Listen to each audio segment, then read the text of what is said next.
বানরের যন্ত্রণায় অতিষ্ঠ নির্দয়া বাজারের ছোট এবং মাঝারি ব্যবসায়ী মহল। শুধু তাই নয়, নির্দয়া বাণিজ্যিক এলাকার পাশাপাশি বাড়ি ঘরের খাওয়া খাদ্যের উপরও থাবা বসায় বানর বলে অভিযোগ। বৃহস্পতিবার নির্দয়া হাটবার ছিল।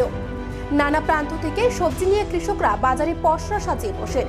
এদিন বাজারে সংবাদকর্মীকে কাছে পেয়ে বন দপ্তর এবং সরকারকে দায়ী করে যথেষ্ট ক্ষোভে ফেটে পড়লেন এলাকাবাসীরা। শুধু ব্যবসায়ী নয়, বাজার এলাকার পার্শ্ববর্তী বাড়িঘরের মহিলারাও এ নিয়ে অসন্তুষ্টি প্রকাশ করে। একাধিক সবজি ব্যবসায়ীরা জানান, ইতিমধ্যে যদি বন দপ্তর কোনো উদ্যোগ গ্রহণ না করে তাহলে অনেক ক্ষয়ক্ষতির সম্মুখীন হতে হবে তাদের।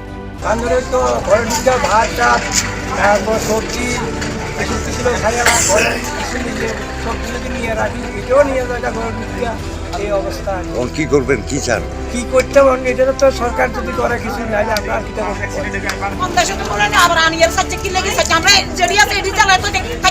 আপনি কি নাম? আমার নাম সবিতা সরকার। এখানে বাড়ি এমনি চালাই থাকতে পারি না। আবার কত দুনা নিয়ে বলে সাচ্ছে বলে কি লাগি এমনি তো থাকতে কষ্ট হয়। বাড়ি কই? নিদিয়া বান্দরের কিটা করতে কম সরকারের বান্দরের সালে খুশি কিনে এর পাতা টাক নাকি গাছরা গাতার আমরা আছে ক্ষমতা আছে না। আবার সালকে নিয়ে বাঁচাবো পরে দুয়ার যে অত্যাচার করে রান্না করো চিকেন। হ্যাঁ করে